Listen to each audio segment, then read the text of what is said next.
मंगलमय मंगल करण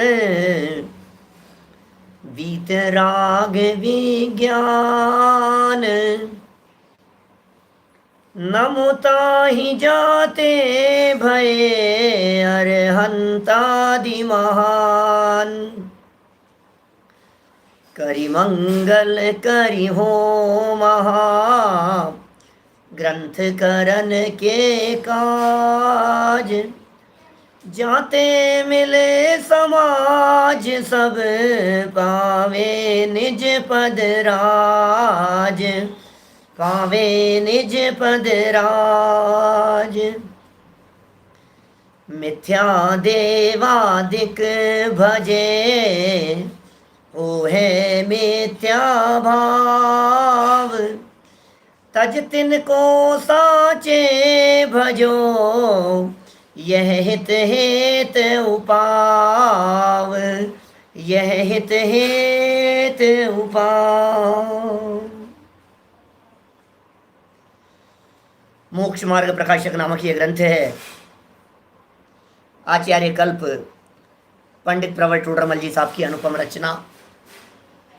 छठवां अधिकार कुदेव कुगुरु और कुधर्म का प्रतिषेध करने वाला यह अधिकार। इसमें कुदेव की चर्चा अपेक्षित विस्तार से हो जाने के उपरांत यहाँ कुगुरु की चर्चा हमने प्रारंभ की थी। कैसे होते हैं कुगुरु और कुगुरु का सेवन हमारे गृहीत मिथ्यात्व में कारण किस प्रकार से बनता है, उसका ये बहुत सुंदर और मार्मिक प्रकरण है। कुगुरु का निरूपण करते हुए, कुगुरु का लक्षण बतलाते हुए यह कह दिया था कि जो जीव विषय कषायादि रूप तो परिणमन कर रहे हैं, माने परिणमन में विषय कषायादि चलता है और अंतरंग में अपने आप को धर्मात्मा मानते हैं। धर्मात्मा है नहीं, धर्मात्मा मान रहे हैं अपने आप को। तो जो जीव धर्मात्मा नहीं होते हुए भी अपने आप को धर्मात्मा मान रहा है, ये मान्यता संबंधी, श्रद्धा संबंधी दोष है उनका। चारित्र संबंधी दोष बतलाई दिया, विषय कषाय रूप परिणमन कर रहे हैं। माने श्रद्धा और चारित्र दोनों में विकृति होते हुए भी धर्मात्मा के योग्य नमस्कार आदि क्रिया कराते हैं, अपने आप को बड़ा समझते हैं और धर्म का कोई अंग धारण करके बड़े धर्मात्मा कहलाते हैं। ये सब लक्षण हैं जो अपने आप को बड़ा समझते हो, जो अपने आप को बड़ा धर्मात्मा कहते हो, जो कोई धर्म का अंग धारण करके जगत में ये प्रदर्शित करते हो कि देखो आखिर मैं भी कुछ हूँ। तो ये वेश से दिखाई दे रहा है ना, ये प्रवृत्ति से दिखाई दे रहा है ना, ये माथे पर 3 तिलक लगा करके दिखा रहे हो ना आप, दुपट्टा ओढ़ करके और हाथ में कुछ लेकर के किसी तरह का बाह्य आचरण प्रदर्शित करके आप यह प्रवृत्ति दिखाने का प्रयत्न कर रहे हो कि हम भी आखिर गुरु हैं, हम भी आखिर बड़े व्यक्ति हैं। तो ये जो प्रदर्शित किया गया है यह सब कुगुरु बने का लक्षण है। विषय कषय आदि में फंसे हुए हैं, राग रंग में उलझे हुए हैं, मोह माया में फंसे हैं, कषाय भाव छूटे नहीं है, अंदर में यश प्रसिद्धि ख्याति लाभ पूजा प्रतिष्ठा का लोभ बैठा हुआ है। वो सब का सब मैं प्रसिद्ध हो जाऊं, लोग मुझे जाने, लोग मुझे पहचाने, मेरा नाम बहुत हो। ये जो प्रवृत्ति अंदर में बैठी हुई है, इस सारी प्रवृत्ति का नाम है कुगुरुपन की मान्यता। कुगुरु का कोई पहचान चिन्ह ऐसा मोटा मोटा नहीं है। जो व्यक्ति ये काम करने लगे फिर बाहर में कैसा भी हो, उससे क्या फर्क पड़ता है? क्या एक व्यक्ति पीतांबरी रक्तांबरी आदि वस्त्र धारण करता है और खोटे आचरण करता है, कुगुरु है। कोई बाहर में दिगंबर वेश धारण करके भी अपनी आचरण और प्रवृत्ति में विपरीतता रखता है, हम कह देंगे कुगुरु है, इसका नाम कुगुरु है। सम्यक आचरण है, 28 मूल गुणों का निरतिचार पालन है, हम कहेंगे सुगुरु हैं। और आचरण भ्रष्ट हो गए और अपने आप को श्रेष्ठ समझ रहे हैं, हम कह देंगे कुगुरु है। दुनिया में इस तरह के बहुत हो सकते हैं और उन सब की चर्चा टोडरमल जी साहब ने पहले तो कुछ प्रकरण यहाँ अन्य मत की मुख्यता से दिया है। हो सकता है अपन लोगों को ऐसा लगे कि अपने लिए क्या उपयोगी है, लेकिन हमारे जैन समाज में भी, हमारे साधर्मियों में भी बहुत सारे लोग ऐसे होंगे जो इधर उधर किसी देवी देवता के पास में, देवी देवता तो पीछे चले गए, इधर उधर किसी न किसी गुरु के पास में भटकते हुए दिखाई देते होंगे। ऐसे होंगे अनेक, साधर्मियों में भी हो सकते हैं। खुद नहीं होंगे तो उनके परिवार में निश्चित तौर पर ऐसे लोग होंगे जो जगत में किसी दाढ़ी वाले बाबा को, किसी टीवी पर आने वाले बाबा को उनको सुनते हैं, उनको स्वीकार करते हैं और उधर उलझे फंसे रहते हैं। देखिए, उन सब की चर्चा कर रहे हैं और आगे बढ़ते हुए, प्रकरण को आगे बढ़ाते हुए जो दिगंबर वेशधारी हैं वहां तक टोडरमल जी साहब पहुंचेंगे। सबसे पहला प्रकरण यहाँ प्रारंभ किया, कुलादि अपेक्षा से गुरुपने का निषेध। पेज नंबर है 175, 175 नंबर पेज। देखिए, कुल अपेक्षा से, वहां कितने ही तो कुल द्वारा अपने को गुरु मानते हैं। टोडरमल जी प्रकरण लिख रहे हैं, उनमें कुछ ब्राह्मण आदि तो कहते हैं हमारा कुल ही ऊंचा है। भाई साहब, आपको पता है हम कौन से कुल के, इसलिए हम सबके गुरु हैं। अपने आप को कुल अपेक्षा से गुरु कहता है। कोई गुरु का पुत्र हो, जैसे ऐसे चला करते थे, बहुत गुरुकुल चलते थे और गुरुकुलों में गुरु माता होती थी, गुरु होते थे और उनके जो पुत्र होते थे उनको भी लोग गुरुओं के कुल का होने की अपेक्षा से गुरु ही कह करके पुकारते थे। ये ब्राह्मण आदि के संदर्भ में कह दिया हमारा तो ऊंचा कुल है। भाई साहब, ऊंचे कुल वाले हैं हम तो पूजनीय हैं। जैसे ब्राह्मण, क्षत्रिय, वैश्य, शूद्र, इनमें ब्राह्मणों को गुरु माना जाता है, ब्राह्मणों को उच्च कुल वाला माना जाता है। हमारे यहाँ भी घर परिवार में काम करने वाले, यदि कोई किचन में किसी से काम करवाना हो तो हम सोचते हैं ब्राह्मण होना चाहिए। घर में किससे काम करवा रहे हो? ब्राह्मण है, अच्छा चलेगा, ठीक है, ब्राह्मण चलेगा। ब्राह्मण के हाथ का तो हम खा लेंगे, शूद्रों के हाथ का नहीं खाएंगे हम।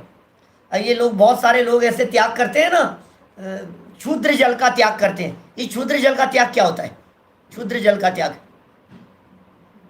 सुना है आपने? बहुत सारे लोग जानते नहीं पता। क्षुद्र जल का त्याग माने जो हीन जाति कुल वाले हों उनसे स्पर्शित जल और खाद्य सामग्री के सेवन करने का त्याग, वो क्षुद्र जल का त्याग कहलाता है। ये शूद्र, इनके हाथ का हम नहीं खाएंगे, इनका छुआ हुआ हम नहीं खाएंगे। जिनके क्षुद्र जल का त्याग होता है ना, क्षुद्र जल का, वो लोग बाजार की वस्तुएं नहीं खा सकते, वो बाजार का इधर उधर का पानी नहीं पी सकते हैं, बाजार में हलवाई के यहाँ से बन करके आया हुआ वो नहीं खा सकते। क्षुद्र जल के त्यागी हैं। बहुत सारे लोग ऐसे मुनिराज आहार आदि लेते समय ये लोग क्षुद्र जल का त्याग कराते हैं। तो कहते ब्राह्मण के, और ब्राह्मण का तो खा, इसका तो चलता है भाई, हमारे ब्राह्मण का तो चलता है। तो ये पता है क्या कह रहे हैं यहाँ पर? ये कह रहे हैं कुल की अपेक्षा से गुरु मानते हैं अपने आप को, कुलादि अपेक्षा से समझ लिया कि हम तो गुरु हैं। परंतु कुल की उच्चता तो धर्म साधन से। यदि उच्च कुल में उत्पन्न होकर हीन आचरण करे तो उसे उच्च कैसे माने? बोलो, ये कुल अच्छा क्यों हो गया? इस कुल को श्रेष्ठ क्यों मान लिया? आचरण से महानता है भाई साहब। पीछे पूज्यता के कारण वाला एक प्रकरण दिया था, पेज नंबर 4 पर एक प्रकरण था जिसमें पूज्यता के कारण की चर्चा की थी टोडरमल जी साहब ने। ध्यान है आप लोगों को? 2 कारण कहे थे, एक आचरण और एक ज्ञान। तो ये व्यक्ति अपने आचरण से पूज्य होता है, ये व्यक्ति अपने बाहरी प्रवृत्ति से, अपने नेचर से, अपनी प्रवृत्ति से, वृत्ति से ये व्यक्ति पूज्य होता है, ये पूज्यता का कारण होता है। तो ब्राह्मण आदि जो जगत में पूज्य दिखाई देते हैं वे पूज्य क्यों हैं भाई साहब? उनकी पूज्यता का असली कारण तो यह है कि वे मद्य मांस मधु का सेवन नहीं करते, शराब आदि का सेवन नहीं करते। ब्राह्मण हैं, अंडा नहीं खाता, ब्राह्मण है, नॉनवेज नहीं खाता। ब्राह्मण का मतलब क्या है? सच में यदि यथार्थ में हम ब्राह्मण की बात करें, आपको मालूम है ब्राह्मण कुल की स्थापना भरत जी द्वारा की गई थी। मालूम है कि नहीं आप लोगों को? ऋषभ देव के पुत्र भरत जी के माध्यम से ब्राह्मण कुल की स्थापना की गई, ब्राह्मण धर्म की स्थापना की गई। और भरत जी के पुत्र के माध्यम से, जिसका नाम मारीची है, 363 मत चला दिए गए उसके माध्यम से। भरत जी के माध्यम से क्या हुआ था? भरत जी ने ऐसी योजना बनाई कुछ दान दक्षिणा देने के बारे में, और रास्ते बनाए, बोले जो आएगा जितना जल्दी आएगा उसको ज़्यादा मिलेगा, इस तरह के कुछ योजना बनाई। और एक रास्ता ऐसा बनाया जिस रास्ते में घास लगी हुई थी, वो शॉर्ट रास्ता था, और जिस रास्ते में घास नहीं लगी हुई थी वो बड़ा रास्ता था, काफ़ी दूर से घूम करके आने वाला रास्ता था। तो जो घास पर पैर नहीं रखते थे, जो उच्च आचरण रखते थे, जो जीवों के प्रति करुणा, घास के ऊपर भी पांव नहीं रखना, ऐसी करुणा परिणाम वाले लोग थे, वे दूर से आए। तो उन लोगों को भरत जी ने ब्राह्मण कह करके पुकारा। ब्रह्म की जिन्हें खबर है वे ब्राह्मण होते हैं। असली अर्थों में तो हमारे मुनिराज सम्यक दृष्टि वे ब्राह्मण होते हैं। लेकिन ब्राह्मण तो सब ये प्रसिद्ध हो गया, ये जैन के अतिरिक्त अन्य कुलों के संदर्भ में। ब्राह्मण बना है ब्रह्म से, ब्रह्म है आत्मा का पर्यायवाची। तो जिसे आत्मा की खबर है सच में वो ब्राह्मण है। अब ब्रह्म की खबर नहीं है तो फिर अब जगत में क्या अर्थ हो गया? जगत में यह अर्थ हो गया जो ब्रह्मा जी को मानते हो वो ब्राह्मण, ब्रह्मा जी को जो मानते हैं उन्हें ब्राह्मण कहा जाने लगा। अब ये कह रहे हैं भाई साहब किसी को भी कहो, लेकिन असली बात तो ये है आचरण की अपेक्षा से पूज्यपन आए। अब कुल तो तुम्हारा बहुत अच्छा है, और ये जैनी है, अच्छा जैनी के घर में, जैन लोग तो उच्च कुल कहते हैं ना अपने आप को, तो ये कहते हैं उच्च कुल में उत्पन्न होकर के हीन आचरण करे तो उच्च कैसे माने उसको? अच्छे कुल में तो पैदा हो गया है और शराब पीता है, अच्छे कुल में तो पैदा हो गया है और विषय सेवन आदि खोटे कार्य करता है, निंदे कार्य करता है, तो उसे पूजनीय कैसे माना जाए? इसका मतलब गुरुपन का आधार तो आपका आचरण होगा। गुरुपन का आधार जगत में और कुछ नहीं हो सकता। गुरुत्व माने श्रेष्ठता, गुरु का गौरव होना चाहिए। कौन गुरु है? जिसमें गौरव है, जिसमें गरिमा है, जिसमें श्रेष्ठता है, जिसका अनुसरण करते हैं लोग, वो गुरु कहलाते हैं। देखिए यदि कुल में उत्पन्न होने से ही, पेज नंबर 176 पर देखिए, यदि कुल में उत्पन्न होने से ही उच्चपना रहे तो मांस भक्षण आदि करने पर भी उसे उच्च ही मानो, वो तो बनता नहीं। क्यों कुल में कुल से, अरे पता है आपको हम किनके बच्चे हैं? अरे आजकल तो अपने यहाँ भी ऐसा चलने लगा है, आपको पता है साहब? अरे साहब ये महाराज के वो लगते हैं, आपको मालूम है ये हमारे महाराज के भतीजे हैं, ये इन मुनिराज के चाचा जी हैं, और महाराज के माता पिता। भाई साहब सुनो क्या कह रहे हैं, ये जो है ना, आप जो कह रहे हो हमारे मुनिराज के माता पिता हैं, मुनिराज के माता पिता नहीं होते। आप जो कह रहे हो अरे महाराज के भाई साहब हैं, ये पता है आपको? अभी जो साधु है ना अपने आचार्य, इन आचार्य के ये है, ये इन मुनिराज के ये हैं। लोग में इस तरह की मैं समाज में चर्चाएं सुनता हूँ, आप लोगों ने भी बहुत बार सुनी होगी इस प्रकार की बातें हैं। लेकिन भाई उनके तो सर्व संबंध टूट चुके हैं। अपने आप को कहते हैं अरे तुम्हें पता है क्या, ये हमारे भाई साहब का बच्चा है, ये मुनिराज हो गया है ना, ये मेरे भाई साहब का बच्चा है। अच्छा ये मुनिराज आपके भाई साहब के बच्चे हैं? ये हमारे दोस्त हैं, ये हमारे सगे हैं, ये हमारे मामा जी थे जो मुनिराज बन गए थे, उनका भांजा हूं मैं, मुनिराज का भांजा हूं मैं, ये गृहस्थ जीवन के रिश्तेदार हैं। अरे भाई ये क्या रिश्ते की बात कर रहे हो आप? ये रिश्ता चलता नहीं है। कोई व्यक्ति यदि दूर बैठा हुआ हो, जिससे बरसों में नहीं मिले हो, वो भी हमारी संतान हो सकती है ना। मोह परिणाम जहां है वहां संबंध कहलाता है, और मोह परिणाम टूट गया है तो संबंध ही नहीं रहा है। मोह टूट गया है, अब संबंध किस बात का? संबंध ही नहीं बचा है बिल्कुल भी। संबंध तो मोह से होता है ना। मेरा बच्चा यदि अमेरिका के अंदर पढ़ता है और 3 साल बाद में, 3 साल हो गए आया नहीं है अभी तक, तो बोलो संबंध है या नहीं है? है ना संबंध। 3 साल से नहीं आया तो भी, अमेरिका बैठा हुआ है तो भी संबंध है, बराबर संबंध है। अच्छा, अब इन्होंने दीक्षा ले ली, तो अब दीक्षा लेने के बाद में हम ये कहें कि हमारे चाचा जी हैं, तो फिर तेरा संबंध तो फिर टूटा क्या, ये बतला। दीक्षा लेने के बाद तो मोह टूट जाना चाहिए था। दीक्षा ले लेने के बाद तो अपनत्व टूट जाना चाहिए था। और यदि अपनत्व बना हुआ है तो फिर गुरुपना शोभता नहीं है। देखिए कुछ इसी तरह की बातें और कह रहे हैं। भारत ग्रंथ में भी अनेक ब्राह्मण कहे हैं। अब ये भारत ग्रंथ कौन सा है? महाभारत भी हो सकता है, 350 साल पहले लिखा टोडरमल जी ने। उस ग्रंथ में ब्राह्मण कहे हैं, वहां जो ब्राह्मण होकर चांडाल कार्य करे उसे चांडाल ब्राह्मण कहना। उन्हीं के ग्रंथों का हवाला दे रहे। ब्राह्मण कुल में तो पैदा हुए थे और ब्राह्मण होकर के भी आचरण चांडाल जैसा है, तो चांडाल ब्राह्मण है ये, ऐसा कहा है। यदि कुल ही से उच्चपना हो तो ऐसी हीन संज्ञा किस लिए दी है? इसका मतलब उनके धर्म ग्रंथों में भी हीन संज्ञा दी गई है। चलिए आगे बढ़ते हैं। कुछ ऐसी बातें हैं नहीं जिनके बारे में विशेष चर्चा की जाए। जब अपनी चर्चा आएगी ना अपने जैन धर्म से संबंधित, तो थोड़ी विशेष चर्चाएं अपन करेंगे। अभी तो वैष्णव शास्त्रों की बातें कह रहे हैं, देखिए, तो भी लेकिन उपयोगी हैं, पढ़ने योग्य, सुनने योग्य बातें हैं। जैसे वैष्णव शास्त्रों में ऐसा भी कहते हैं, वेद व्यासादिक मछली आदि से उत्पन्न हुए। लो, ये कैसे उत्पन्न हुई? वेद व्यास की उत्पत्ति किससे हुई? अरे मछली से जन्म हुआ इनका। वहां कुल का अनुक्रम किस प्रकार रहा? मछली से उत्पन्न हुए हैं, तो फिर अच्छे कुल वाले क्या हुए? फिर तो मछलियों का कुल अच्छा मानना पड़ेगा आपको।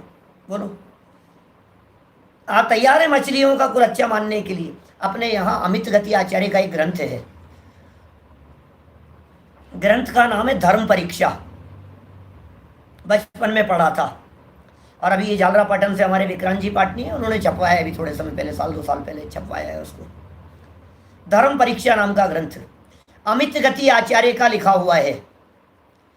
मनोवेग और पवन वेग नाम के काल्पनिक कैरेक्टर खड़े किए हैं अमित गति आचार्य, और मनोवेग और पवन वेग के काल्पनिक कैरेक्टर खड़ा करके और काल्पनिक कहानियां बना करके अन्य मत में जो इस तरह की झूठी सच्ची कथाएं चलती है ना, उन बातों का निषेध किया है चौधरी जी साहब, शांतिलाल जी चौधरी साहब। ऐसी ऐसी कहानियां बनाई हैं, मैंने उन कहानियों को क्या करी, बोले उसका टक्कर लगी और उसकी टक्कर लगने से उसके गर्भ धारण हो गया। ऐसी ऐसी बातें ये कहते हैं। जैसे ये मछली का उत्पन्न कह रहे हैं ना, ऐसे कहते हैं कर्ण को सूर्य पुत्र कहते हैं, अब सूर्य की संतान कहते हैं। ऐसी उटपटांग बातें। पीछे कुछ श्वेतांबर मत समीक्षा के अंदर इस तरह की बातें कही कि भगवान महावीर स्वामी पहले तो ब्राह्मणी के गर्भ में उत्पन्न हुए थे, आए थे, फिर इंद्र ने उनका गर्भ परिवर्तन कर दिया और क्षत्रिय त्रिशला के गर्भ में डाल दिया। बहुत उटपटांग बातें। तो इस तरह की जो चर्चाएं चलती है उसका यहाँ निषेध कर रहे हैं। भाई मूल ही से ब्राह्मण कहते हो क्या? मूल उत्पत्ति तो ब्रह्मा से कहते हो, इसलिए सबका एक ही कुल है, फिर भिन्न कुल कैसे रहा? एक तरफ तो तुम कुल अपेक्षा से पूज्य कह रहे हो और दूसरी तरफ ये कहते हो जगत में जितने भी हैं इन सब की उत्पत्ति ब्रह्मा से हुई है। क्या? ब्रह्म सत्यम जगत मिथ्या जीवो ब्रह्मेव न परः है, वेदांत का वाक्य है, वेदांतियों का। जीवो ब्रह्मेव न परः है, जीवी ब्रह्म है। तुझ में, मुझ में, खड़ग में, खंभ में, सब में ब्रह्म व्याप्त है, ऐसा वो लोग कहते हैं। 5वें अध्याय में एक अद्वैत ब्रह्म के निराकरण वाला प्रकरण है। उस प्रकरण में टोडरमल जी ने सिद्ध किया कि ब्रह्म यदि अद्वैत है तो फिर ये अलग अलग कैसे दिखाई देते हैं। सूर्य चंद्रमा आदि ब्रह्म के ही अंश हैं, तो सूर्य के गमन करने के साथ साथ सब कुछ खींचे चले जाने चाहिए। जैसे हमारा शरीर है ना, हाथ खींच लेने पर पूरा ही शरीर खिंच जाता है। झूठी कल्पनाएं हैं, मिथ्या मान्यताएं हैं। कुल अपेक्षा धर्म धारण करने वालों का निषेध टोडरमल जी ने आगे इसी मोक्ष मार्ग प्रकाशक में व्यवहाराभासियों के प्रथम प्रकरण में किया है। जब वो महीने 15 दिन में जब वो बात आएगी ना, दोबारा 10 लक्षण के बाद आएगी मेरे ख्याल से, उम्मीद करता हूँ, वो वाला प्रकरण व्यवहाराभासियों का, तब हम उसके संदर्भ में चर्चा करेंगे। कुल अपेक्षा धर्म धारक व्यवहाराभासी पहला प्रकरण है इस तरह का, 214 नंबर पेज पर है। कुल अपेक्षा धर्म धारक, कुल परंपरा से, अरे साहब हमारा कुल बहुत अच्छा है। आपको पता है मेरे चाचा जी मुनि बने थे पहले, आपको मालूम है हमारे ऐसा हुआ था। आपको मालूम है हमारे कुल में तो एक से एक बड़े लोग हुए हैं। हम कौन से कुल के हैं तुम्हें पता है? राजघराने की अपेक्षा से कुल से क्या फर्क पड़ता है, मैं आपसे पूछना चाहता हूँ। कुल अपेक्षा से कौन किसको पूछता है दुनिया में? आज यदि ये कहा जाए कोई मुख्यमंत्री जी का बेटा, उसकी कितनी चलेगी? एक जगह पर भी साइन कर सकता है क्या वो मुख्यमंत्री की जगह? कुल अपेक्षा से मानते हैं क्या? लोकतंत्र है यहाँ तो। यहाँ कुल परंपरा नहीं चला करती है। अरे राजगद्दी पर से भी उतार देते हैं यदि वो संभालने में समर्थ नहीं होता है तो। हीन आचरण करने वाला व्यक्ति होता है और राजपाट संभालने वाला नहीं होता है तो उसे भी लोग मिलकर के राजगद्दी से उतार देते हैं। कुल अपेक्षा से पूज्यपना कैसे हो सकता है? और देखो गजब की बात कहते हैं आगे, ये कह रहे हैं तथा उच्च कुल की स्त्री के सुनना जरा कैसा स्वरूप है। उच्च कुल की स्त्री के नीच कुल के पुरुष से, स्त्री उच्च कुल की थी, पुरुष नीच कुल का था। नीच कुल की स्त्री के उच्च कुल के पुरुष से संगम होने से संतति देखी जाती है। वहां कुल का प्रमाण किस प्रकार रहेगा बोलो? स्त्री के अनुसार मानेंगे कि पुरुष के अनुसार मानेंगे? यदि कदाचित कहोगे ऐसा है तो उच्च नीच कुल के विभाग किस लिए मानते हो बोलो? शादी विवाह आदि के अंदर कुल को देखते ही है ना, तो लेकिन वो जो कुल देखते हैं वो कुल क्या देखते हैं? कुल माने क्या देखा जाता है? आप कहते हो साहब शादी विवाह के समय में भी कुल तो देखते ही हैं। कुल का अर्थ ये है अच्छा आचरण करने वाला परिवार, धार्मिक परिवार। कुल का अर्थ ये है संस्कारित परिवार। कुल का अर्थ ये है न्याय नीति ईमानदारी धर्म मार्ग पर चलने वाला, स्वाध्याय करने वाला मुमुक्षु परिवार, उसका नाम है कुल। इसे देखा है हमने, ये अच्छे कुल को देखा है। सो लौकिक कार्यों में असत्य प्रवृत्ति भी संभव है, धर्म कार्य में तो असत्यता संभव नहीं है। इसलिए धर्म पद्धति में कुल अपेक्षा मेहनतपना संभव नहीं है। धर्म साधन से ही मेहनतपना होता है। जो व्यक्ति धर्म साधन करेगा वो महान होगा और जो व्यक्ति धर्म साधन नहीं करेगा वो महान नहीं होगा। देखिए ब्राह्मण आदि कुलों में मेहनतता है तो धर्म प्रवृत्ति से है। धर्म प्रवृत्ति को छोड़कर हिंसादि पाप में प्रवर्तने से मेहनतपना किस प्रकार रहेगा? थोड़ा सा प्रकरण ऐसा है वास्तव में, अभी नीरस जैसा लग रहा है अपने को, क्योंकि अपने से रिलेट नहीं कर रहा है ना अपने से ये प्रकरण। मान्यता यदि ऐसी हो तो तोड़ देना, लेकिन प्रकरण अपन लोगों से रिलेट नहीं कर रहा है क्या? लेकिन तर्क दिए टोडरमल जी ने, तर्क मार्मिक है। विषय जैसे जैसे आगे बढ़ाएंगे, क्योंकि ये धीरे धीरे अन्य मतों से आगे बढ़ते बढ़ते जैन परंपरा तक पहुंचाने वाले हैं, हम तक आने वाले हैं, हमारी सोच और हमारी प्रवृत्ति तक पहुंचाने वाले हैं टोडरमल जी साहब। देखिए तथा कोई कहते हैं कि हमारे बड़े भक्त हुए हैं। हमारे जो बड़े लोग हैं ना वो बहुत भक्त थे। आपको पता है ये मंदिर हमारे दादाजी का बनवाया हुआ है। आपको पता है हम उनके पोते हैं। हमारे दादाजी समाज के अध्यक्ष थे, होंगे, तुम्हारे दादाजी थे ना, तुम क्या हो ये? हमारे जैन परंपरा का तो मार्ग इस प्रकार का है, पिता मोक्ष में चला जाए और पुत्र नरक में जाए, पुत्र मोक्ष में चला जाए और पिता नरक में जाए। 50 उदाहरण मिल जाएंगे आपको ऐसे शास्त्रों में। कुल परंपरा की अपेक्षा से कहीं ऐसा चलता है क्या कि साहब तुम्हारे सुनो ये जो रावण है ना, रावण रावण गया नरक में, बराबर। अब रावण तो चले गया नरक में, और उसके जो पुत्र थे मेघनाथ वगैरह, मेघनाथ कुंभकर्ण जो भी जो उनके पुत्र थे, कुंभकर्ण भाई था उनका, तो बहुत सारे लोग जो उनके परिवार के थे ये मोक्ष गए हैं, रावण के परिवार वाले लोग। उन्होंने दीक्षा ली। अब दीक्षा लेकर के वो तपस्चरण कर रहे हैं, तो कोई व्यक्ति उनको आकर के कहे नहीं नहीं नहीं भैया तुम तपस्चरण नहीं कर सकते, क्यों मोक्ष जाना है, क्यों मोक्ष जाना है, तुम्हारे को तुम्हारे पिताजी नरक में गए हैं, तुम्हें भी नरक में जाना पड़ेगा। तो क्या कहेंगे, गए होंगे भैया। किसी के कुल में यदि कोई चोर चोर चोर चोर चोर चोर की परंपरा रही हो, ऐसा तर्क दिया है आगे जो 214 नंबर पेज पर कुल अपेक्षा धर्मधारक व्यवहारावासियों की चर्चा में टोडरमल जी ने ऐसा तर्क दिया है कि यदि कुल में कोई चोर चोर होते रहे हो और आज तू चोरी करता हुआ पकड़ा गया और कानून तेरे को सजा देने लगा, और तू यदि कदाचित ये तर्क देता है कि मुझे क्यों सजा देते हो, हमारे कुल की तो परंपरा ही यही है, तो बोलो क्या उसे छोड़ दिया जाएगा? कुल परंपरा का विचार करके उसको छोड़ देंगे? उसे ये कहेंगे कि नहीं नहीं भैया हाँ तुम्हारे तो कुल में है, तुम्हारी तो परंपरा है, चलो तुम्हें छोड़ते हैं। श्री कृष्ण नरक में गए, मोक्ष जाएंगे, तीर्थंकर बनेंगे, भगवान बनेंगे, लेकिन उनके जो पुत्र हैं शंभु कुमार प्रद्युम्न कुमार वो तो मोक्ष गए हैं ना। पिता नरक में, पुत्र मोक्ष में। भरत चक्रवर्ती मोक्ष में चले गए दीक्षा लेकर के, और भरत जी का पुत्र मारीची तो भव भव में भटकता रहा है। खूब मिलेंगे आपको इस तरह के उदाहरण। लक्ष्मण जी के बच्चे मोक्ष जाने वाले मिलेंगे आपको, उनके परिवार वाले मिलेंगे। एक स्वर्ग में चला गया, एक मोक्ष में चला गया, पत्नी स्वर्ग में चली गई, पति मोक्ष में चला गया, पुत्र भाई नरक में चला गया। कितने कितने उदाहरण मिलेंगे।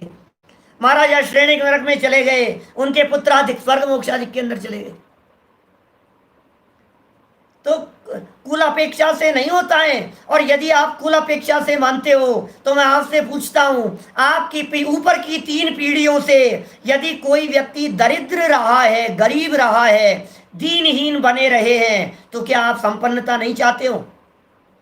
या ये सोच करके बैठते हो हमारे तो कुल में तो साहब गरीबी ही रही है, तो हम तो गरीब ही रहेंगे? नहीं होता है। जब तुम कुल अपेक्षा से गरीबी को स्वीकार नहीं करते हो तो कुल अपेक्षा से मेहनतता को कैसे स्वीकार करते हो? कोई भी व्यक्ति महान अपने आचरण से होता है, कोई भी व्यक्ति महान अपने जीवन से होता है।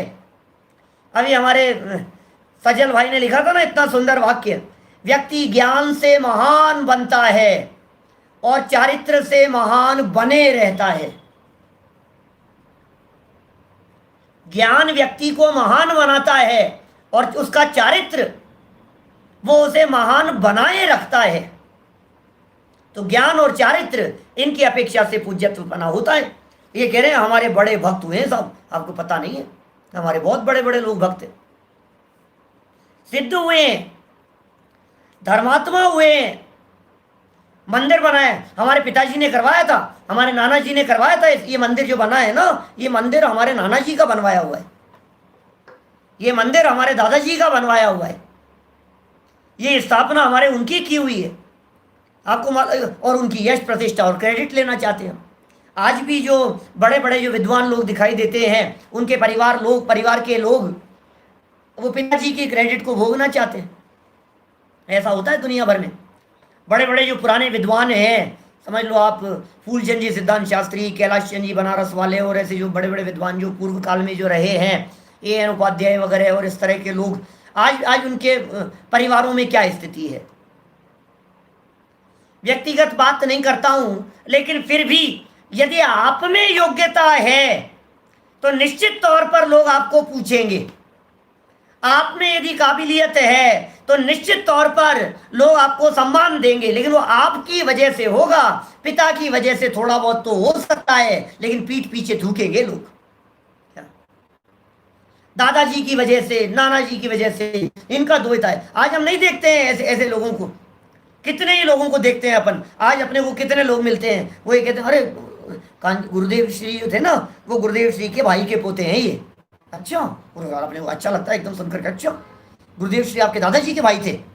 ऐसा लगता है हमारे को, कितनी अच्छी बात लगती है। अच्छा, बहन श्री बहन आपकी ये लगती थी? ओहो यार कितना अच्छा। फिर तुम आज क्या कर रहे हो? ये मिथ्यात्व में डूबे हैं, खत्म हो गई सारी कहानी। क्या कर रहे हो बोलो? कितने सुंदर वाक्य हैं ये। धर्मात्मा हुए हम उनकी संतति में हैं, इसलिए हम गुरु हैं, परंतु उन बड़ों के बड़े तो ऐसे उत्तम थे नहीं। अब चलो उल्टा चलो, गजब का तर्क है टोडरमल जी का। ये कह रहे बड़ों के बड़े, उनके बड़े। भाई तुमने कहा ना कि हमारे जो दादाजी थे उनकी वजह से हम इतने महान हो गए। टोडरमल जी के परिवार वालों को कौन पहचानता है? सच कहा आपने। टोडरमल जी की संतति वाले लोग नहीं होंगे क्या आज यहाँ? निश्चित तौर पर होंगे। क्या? निश्चित तौर पर होंगे, क्योंकि दो बच्चे थे ना उनके, हरीशचंद्र और गुमानी राम। और अभी पिछले समय में, थोड़े समय पहले दादा से चर्चा चल रही थी, तो दादा ने कहा उनकी एक पुत्री भी थी टोडरमल जी की। हरीशचंद्र और गुमानी राम की चर्चा उल्लेख तो बहुत मिलता है, लेकिन पुत्री भी थी उनकी। तो तीन तीन संतानें थी। और कितनी पीढ़ी पुरानी बात कर रहे हो? 6-8 पीढ़ी पहले की बात कर रहे हैं। आपके दादाजी, क्या उनके दादाजी और उनके दादा, बस एक दादाजी को बीच में ले लो आप, तो सारी बात वहां तक पहुंच जाएगी। बहुत ज्यादा लंबा समय थोड़ी ना लगता है। 250 साल पहले की तो बात कर रहे हैं अपन। 250 साल पहले टोडरमल जी का देहावसान हुआ। 300वां जन्म वर्ष मना रहे हैं ना। 47 वर्ष की टोडरमल जी की आयु थी, तो 250 वर्ष हो गए उनकी डेथ को। लगभग टोडरमल जी की डेथ को 250 वर्ष हो गए। अब 250 वर्ष डेथ को हो गए। अब दादा से लगाओ, जैसे अपने दादा है ना, छोटे दादा कितने साल के हैं साहब? ये 85 वर्ष के हैं। अब दादा के बचपन में, दादा के दादाजी, जो दादा तो अभी वर्तमान में है, इनके दादाजी, दादा का बचपन कितने वर्ष पहले का हो गया? 80 वर्ष पहले का हो गया। वर्ष कितने लगाने अपने को? 250 वर्ष। 250 वर्ष में से 80 वर्ष तक की बातें तो दादा को याद है आज। 70-75 वर्ष की तो बातें सुनाते ही हैं वो अपने प्रवचन सभाओं में। बोलो, तो 70-75 वर्ष तक की लाइव स्टोरी बतलाने वाले लोग तो आज वर्तमान में उपस्थित हैं। ठीक है।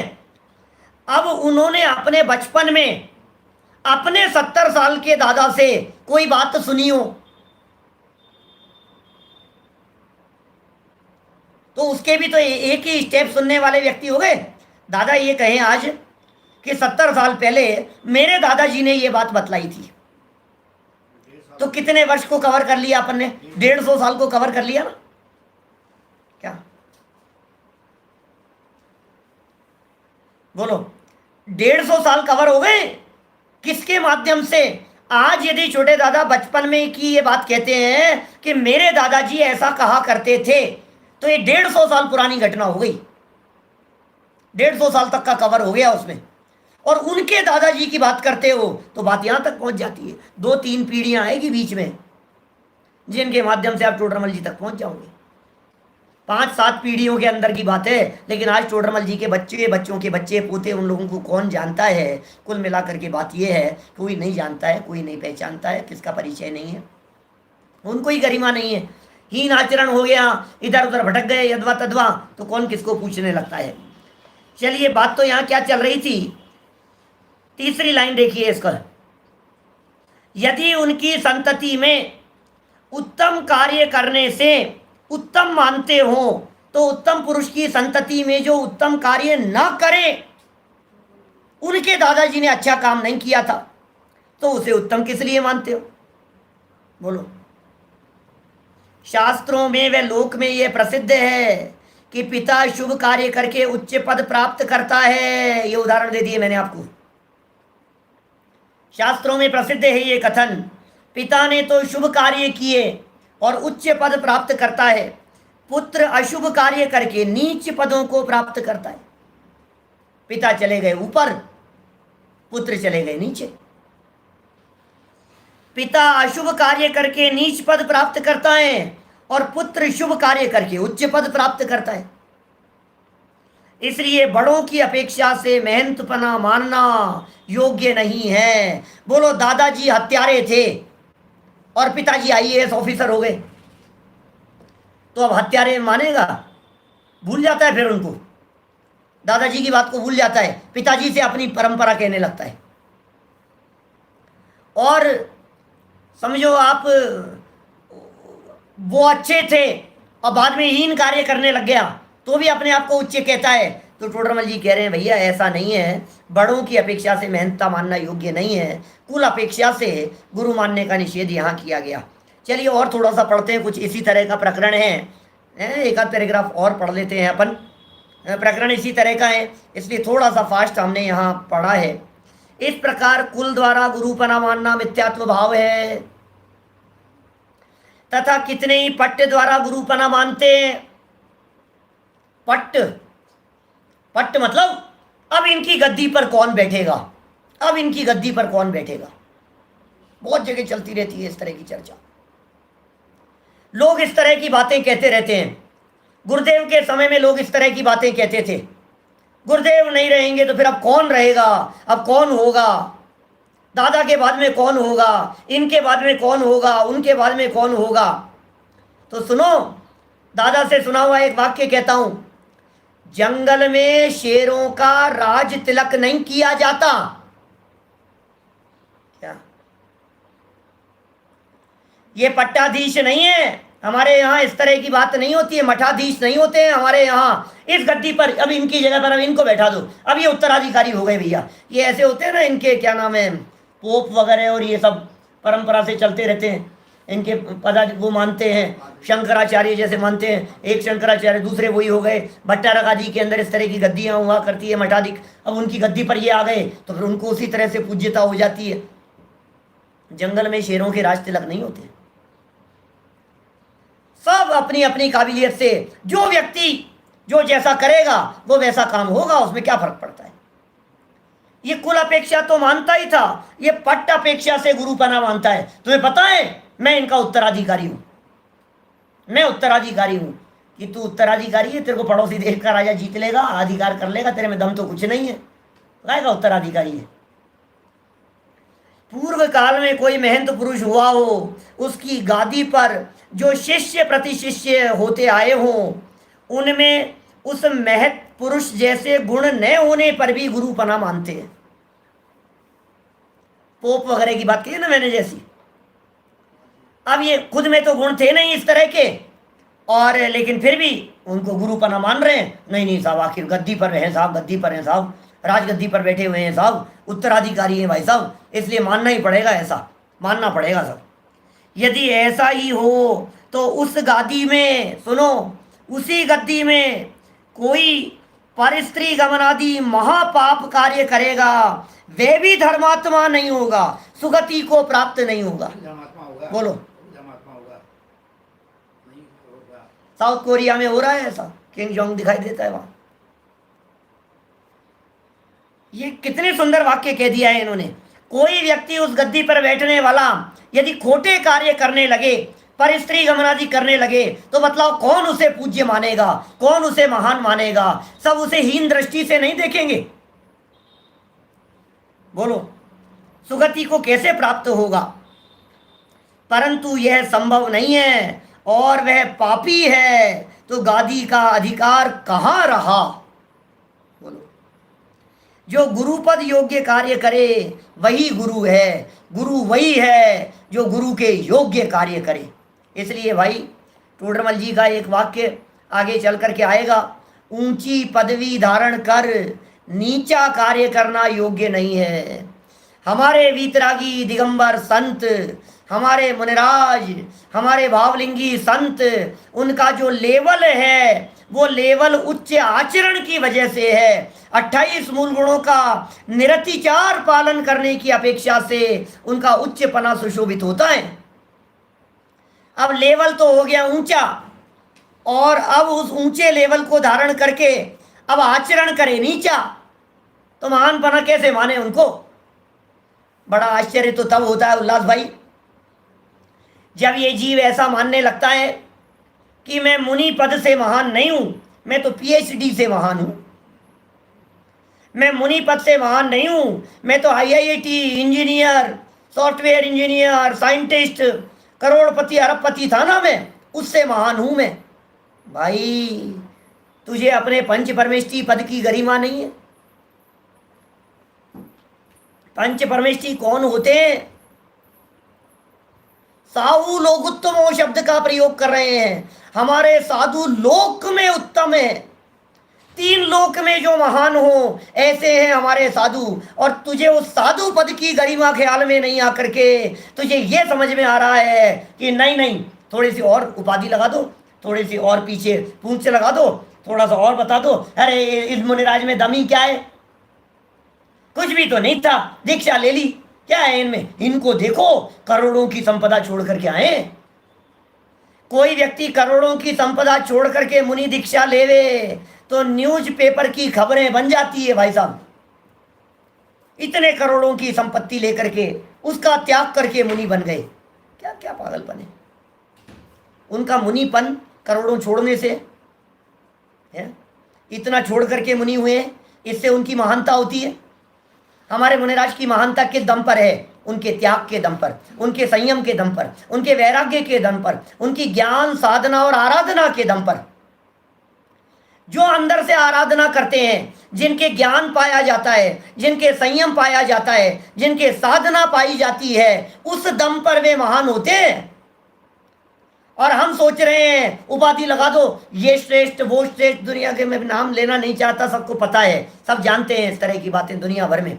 इससे महान हो गए, इससे महान हो गए, अरे ये देखो आप लर्नेड हैं, ये देखो आप ये ऐसे हैं। अरे भाई, आत्म आराधना के पीछे ये तुम्हारी लौकिक डिग्रियां किसी काम नहीं है। मुनि पद को किसी डिग्री की जरूरत नहीं होती। मुनि पद किसी डिग्री का मोहताज नहीं होता, क्योंकि तीन लोक में सर्वश्रेष्ठ पद है महाव्रतधारियों का पद। सिद्धों की श्रेणी में आने वाला जिनका नाम है, ऐसे होते हैं हमारे महामुनिराज। पंच परमेष्ठियों में जिनका नाम है, 24 घंटे में जितनी बार अनंत और सिद्ध भगवान को याद करते हैं, उतनी बार भावपूर्वक मुनिराजों को वंदन करते हैं। वो कितना बड़ा पद है, उनकी महानता उनकी समता से है। ये कोई है गजब की बात भाई साहब। देखना पड़ेगा, समझना पड़ेगा आपको गहराई से। और देखो, एक और पढ़ लेते हैं थोड़ा सा। तथा कितने ही पहले तो ये हो गया ना, इधर गुरुपद योग्य कार्य करे वही गुरु है, ये तो हो गया। आगे 177 पेज पे, तथा कितने ही पहले तो स्त्री आदि के त्यागी थे, संयमी थे साहब। स्त्री आदि को त्याग कर दिया उन्होंने। क्या स्त्री आदि के त्यागी थे, बाद में भ्रष्ट होकर विवाह आदि कार्य करके गृहस्थ हुए। उनकी संतति अपने को गुरु मानती है। आपको मालूम है, अभी नाम लेने अच्छे नहीं लगते, लेकिन इस तरह की बातें बहुत देखी जाती है। पहले तो ऐसे ऐसे थे, बड़े हो गए, त्याग कर दिए सब, दीक्षा इच्छा ले ली, संयमी कहलाने लगे, और फिर बाद में क्या हुआ, बाद में भ्रष्ट हो गए, फिर ब्याह शादी कर ली। ऐसे कई 2-3 नाम घूम रहे मेरे दिमाग में। अभी वो दिगंबरों में हो कि अन्य मतावलंबियों में हो, और फिर उनकी जो संतान वगैरह हैं वो सब ये समझती हैं कि हम तो गुरु हैं, सब गुरु हैं, और लोग उनको फिर भी गुरु मानते हैं। बाद में भ्रष्ट होकर विवाह आदि कार्य करके गृहस्थ हुए। उनकी संतति अपने को गुरु मानती है, परंतु भ्रष्ट होने के बाद गुरुपना किस प्रकार रहा। समंत भद्राचार्य भ्रष्ट हो गए, फिर गुरुपना तो नहीं रहा ना। गुरुपना तो वापस उन्होंने धारण किया तो गुरुपना हुआ। भाई ध्यान देना क्या कह रहा हूं मैं। माघनंदी हैं, भ्रष्ट हो गए, भ्रष्ट होकर के कुमारिन के साथ में शादी कर ली उन्होंने। शादी क्या कर ली, फंस गए थे वो उस चक्कर में, बिल्ली भगाने के चक्कर में, और ऐसी परिस्थिति बन गई उनके साथ में। अब परिस्थिति बन गई तो उनके साथ में रहने लग गए। बाद में होश आए तो दोबारा दीक्षा ली उन्होंने। तो हीन आचरण कर लेने के बाद तो गुरुपना नहीं रहा। समंत भद्राचार्य दीक्षा छेदन करके गृहस्थ हो गए, यद्वा तद्वा प्रवृत्ति करने लगे। अपने रोग का, भस्मक व्याधि रोग हो गया था, उसका उपचार कराने लगे। बाद में दोबारा पुनर्दीक्षा ली, फिर खूब काम किया उन्होंने। तो वास्तव में जब उन्होंने दोबारा कार्य किए तो पूज्यपना हुआ। हीन आचरण के काल में तो वे हीन कहलाएंगे। अन्य गृहस्थ के समान ये भी हुआ, गुरुपना कैसे कहेंगे? इतना विशेष हुआ कि ये भ्रष्ट होकर गृहस्थ हुए, इन्हें मूल गृहस्थ धर्मी गुरु कैसे माने? बोलो, ये भ्रष्ट होकर के हुए, भ्रष्ट होकर के गृहस्थ हो गए, तो जो मूल गृहस्थ हैं, जो धर्मी हैं, जो धर्मात्मा है मूल से ही पहले से, वो इनको अपना गुरु कैसे मान सकते हैं? इसी तरह की कुछ मान्यताओं की चर्चा और आगे करते हुए फिर टोडरमल जी ने जैन शास्त्रों की बातें प्रारंभ की है। 178 पेज से ही हमारे यहाँ जैन परंपरा की सुंदर प्रकरण, इसके पीछे वाले पेज से ही, और नीचे भी उपदेश सिद्धांत रत्नमाला के उदाहरण प्रस्तुत कर दिए हैं। मैं आपको विशेष बात यहाँ इस प्रकरण में ये कहना चाहता हूँ, हमारे ये जो टोडरमल जी साहब हैं, ये टोडरमल जी बहुत भली प्रकार इस बात को जानते थे कि गुरुओं के संदर्भ में कुछ भी कहना खतरनाक है। कुदेव का प्रकरण हमने पूरा पढ़ा, 10 पेज का प्रकरण था। 10 पेज के प्रकरण में एक भी आचार्य को उन्होंने प्रस्तुत नहीं किया कोटेशन के रूप में, एक भी शास्त्र का हवाला नहीं दिया उन्होंने। और गुरु का प्रकरण ऐसा है जिस गुरु के प्रकरण में उन्होंने सबसे ज्यादा पूरे मोक्ष मार्ग प्रकाशक ग्रंथ में यदि आप उद्धरण तलाशेंगे शास्त्रों के, तो सिर्फ गुरु के प्रकरण में आपको मिलेंगे। बहुत महत्वपूर्ण दृष्टि है, टोडरमल जी की दृष्टि रही है। अपने माथे पर कुछ नहीं लिया है, नहीं तो लोग हमारे को गुरु विरोधी कहने लगेंगे। हम गुरु विरोधी नहीं है। अरे गुरुओं का विरोध करके कौन नरक निगोद में जाने का पात्र बनेगा? दिन में 50-50 बार हम भावपूर्वक गुरुओं को वंदन करते हैं, भावपूर्वक नमन करते हैं उन्हें। हम कैसे ऐसा सोच सकते हैं कि गुरुओं की निंदा करेंगे? हम गुरु विरोधी नहीं हो सकते, हम मुनिराजों के विरोधी नहीं हो सकते, लेकिन यदि कोई व्यक्ति खोटा आचरण करके अपने आप को गुरुपना कहलाने की कोशिश करेगा तो हमारा मस्तक श्रद्धा से उनके आगे नहीं झुकेगा। ये सारा प्रसंग सम्यक दर्शन की प्राप्ति की पात्रता के संदर्भ में इस पूरे 6 अध्याय को लेना चाहिए। हम सभी अपनी पात्रता को डेवलप करते हुए अल्प काल में इस पद को, सच्चे गुरु पद को प्राप्त करें, इसी भावना से बात को यहीं विराम दे रहा हूं। अपना जो ये सुबह का व्याख्यान है यह प्रतिदिन 10:15 ही चलेगा। अभी 10:15 आप विकल्प नहीं करें, दादा का प्रवचन पहले चलता है, हम दादा के प्रवचन को क्लेश नहीं करना चाहते। 10:15 बजे राइट टाइम हम प्रवचन शुरू कर देंगे। 10:16 भी नहीं होंगे, राइट टाइम 10:15 पर हम शुरू करेंगे। यथावत नियमित चलता रहेगा। रात्रिकालीन जो कार्यक्रम चलता है अपना 8 बजे पुरुषार्थ सिद्धि उपाय के सुंदर प्रकरणों के संदर्भ में, वो भी यथावत चल रहा है। अभी की बात को हम यहीं विराम देते हैं। निर्माणी जावाणी के ज्ञान ते तुझे लोकालोक, सुवाणी मस्तक नमो सदा देत हूँ ढोक, सदा देत हूँ ढोक। 9 वर्णों का मंत्र।